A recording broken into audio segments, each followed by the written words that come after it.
Hey everybody, I'm Ryan, and today we're going to talk about the Pauper metagame on Magic Online over the course of the last week. Now, as with all of my metagames, understand that Magic Online only reports their top 32, so this is technically sort of a winner's metagame, but it's still very reflective of the decks that you will be playing against on Magic Online and at your paper tournaments. So let's jump into it with our graph.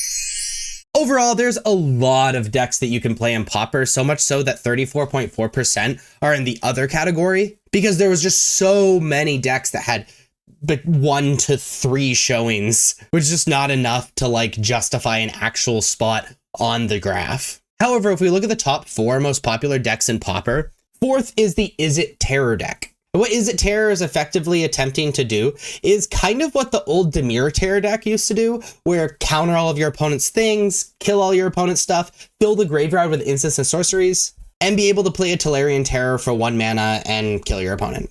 Now there's other moving pieces, but that's effectively what this deck does. It is a very strong tempo deck. The 3rd most popular deck in Pauper is Burn. And there's a couple different flavors of Burn. Right now, the most popular flavor is one that abuses Kuldotha Rebirth and Goblin Bushwhacker to be able to deal a lot of damage with creatures, and then get the rest of the way there with, normal burn spells. And sharing 1st and 2nd place is Grixis Affinity and Jund Broodscale. Grixis Affinity has been a mainstay in Pauper for a very long time and has been a top deck for an obscenely long amount of time. Essentially what the deck does is it abuses artifact synergies to draw and see a ridiculous amount of cards, bring free or cheap creatures back with Blood Fountain, and really heavily abuse cards like Deadly Dispute and the artifact lands to just completely outcard your opponents. In contrary, the Jund Broodscale combo is all about putting Sadistic Glee on Basking Broodscale, which effectively can give infinite mana. Because you put Sadistic Glee on Basking Broodscale, have another Eldrazi spawn either by adapting it or with Writhing Chrysalis, sacrifice that Eldrazi spawn, trigger Sadistic Glee, Basking Broodscale gets a +1/+1 counter, which means an Eldrazi spawn is made, sack that Eldrazi spawn for a mana,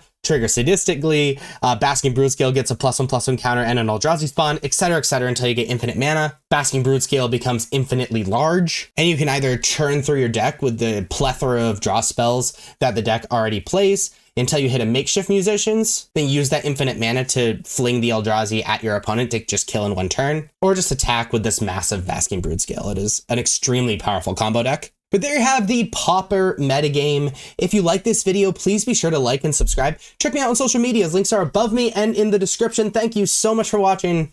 I'll see you next time. Bye-bye.